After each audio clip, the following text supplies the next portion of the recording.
بينما كان كل شيء يسير على ما يرام، حصل موقف مرعب وغريب للغاية مع ذلك الرجل المسكين.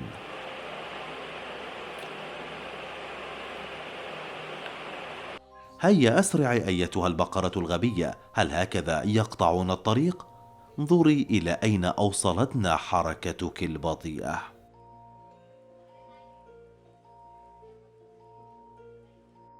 قرر إطعام طيور النورس من فمه، لكن شاهدوا كيف كافأه أحد الطيور. انظروا للمهارات الرائعة التي يقدمها هذا الببغاء النشيط.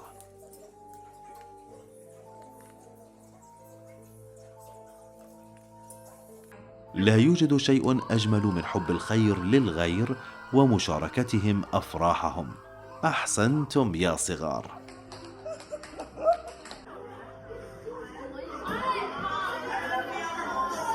يسير بأبيه وهو مغمض العينين ليقدم له السيارة التي كان يحلم بها كهدية.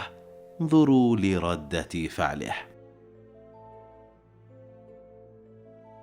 حسنا، الطريق آمن والأمور تسير بخير. لحظة، هل لاحظتم كيف نجا هذا الرجل من الموت دهسا بأعجوبة؟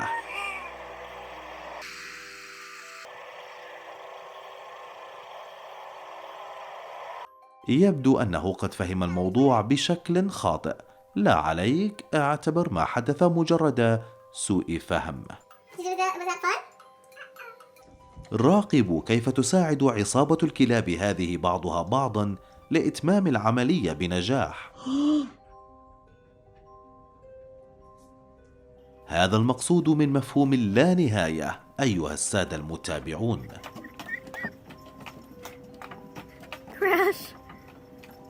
راقبوا كيف نجا صغير الفقمة من فكي ذلك الحوت القاتل.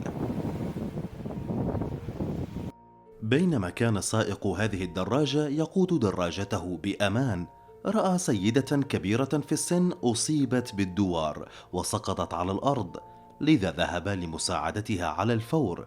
لحسن الحظ أن الدنيا ما زالت بخير وبها أشخاص طيبون.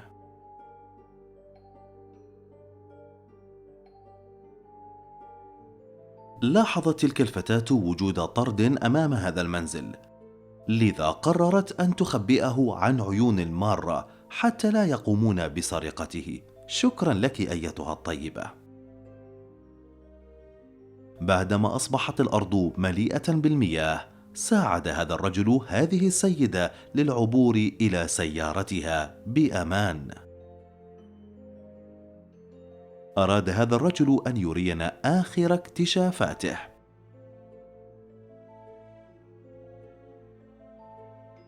يبدو وكأنهما طائرتان حقيقيان يحلقان بكل احترافية.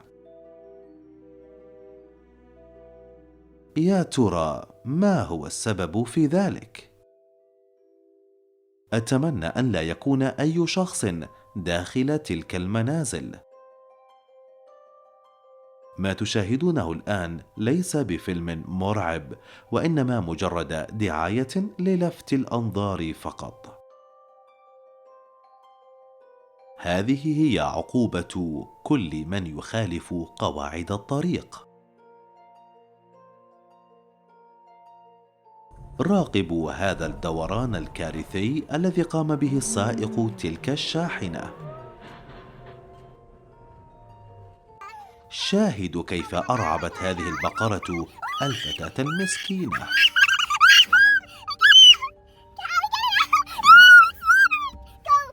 التناسق والتنظيم في حركة أيادي هذا الفريق مذهلة ومرتبة بشكل لا يصدق.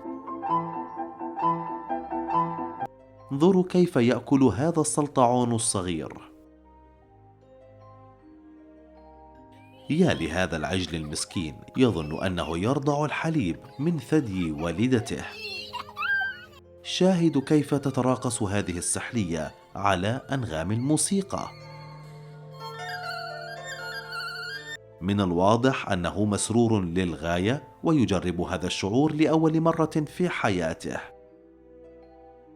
ما رأيكم بتجربة هذه اللعبة المجنونة مع أصدقائكم؟